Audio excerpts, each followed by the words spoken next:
റോയിച്ചൻ എന്താ വന്നത്? ഞാൻ വെറുതെ ഈ വഴി പോയപ്പോ.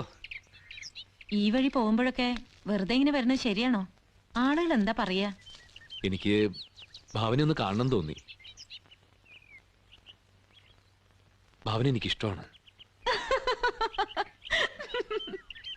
ഇതെന്താ നാടകത്തിന്റെ റിഹേഴ്സലാണോ? എന്താ ചിരിക്കണേ? പിന്നെ ചിരിക്കാതെ എന്ത് ചെയ്യും? ചില പൈങ്കിളി നോവലൊക്കെ കണ്ടിട്ടുണ്ട്.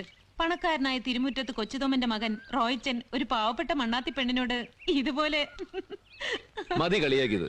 ഭാവനയ്ക്ക് എന്നെ വെറുപ്പാണെങ്കിൽ അത് പറഞ്ഞാൽ മതി. വെറുപ്പൊന്നുമില്ല, സഹതാപം. ഒന്നും ആലോചിക്കാണ്ട് ഈ റോഡ് വക്കത്തൊക്കെ നിന്ന് കമന്റ് അടിക്കുന്ന ചെക്കന്മാര് പറയണ പോലെ. റോഡ് വക്കത്ത് നിൽക്കണ ചെക്കനല്ല ഞാൻ. ഒന്നും ആലോചിക്കാണ്ടുമല്ല പറയണത്. ദിവസങ്ങളോളം ആലോചിച്ചതാ. ജീവിതത്തോട് ഒരു സീരിയസ്നെസ്സും കാണിക്കാത്ത ആളാണ് ഞാൻ. ഒരു പെൺകുട്ടിയെ സ്വന്തമാക്കണമെന്ന് ഇതുവരെ തോന്നിയിട്ടില്ല. ഒരു കുടുംബം ഉണ്ടാവണമെന്നോ എല്ലാരും പോലെ ജീവിക്കണമെന്നോ ഒന്നും ഞാൻ ആലോചിച്ചിട്ടില്ല.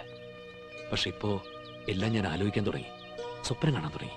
സ്വപ്നമല്ല റോയിച്ച ജീവിതം. ഞാൻ പറയട്ടെ, ഒരു പെണ്ണിനോട് തോന്നുന്ന വെറും ഒരു ആഗ്രഹമല്ല എനിക്ക്.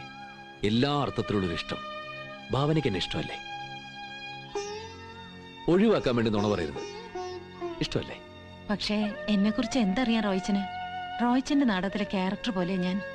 എന്നെ കുറിച്ച് ആലോചിക്കാൻ എനിക്ക് സമയമില്ല. അതൊന്നും എനിക്ക് കേൾക്കണ്ട. എല്ലാം എനിക്കറിയാം. മനസാക്ഷിയോട് കള്ളം പറയാതെ പറയണം. എന്നെ ഇഷ്ടമാണോ അല്ലയോ? റോയിച്ചൻ എന്താ വന്നത്? ഞാൻ വെറുതെ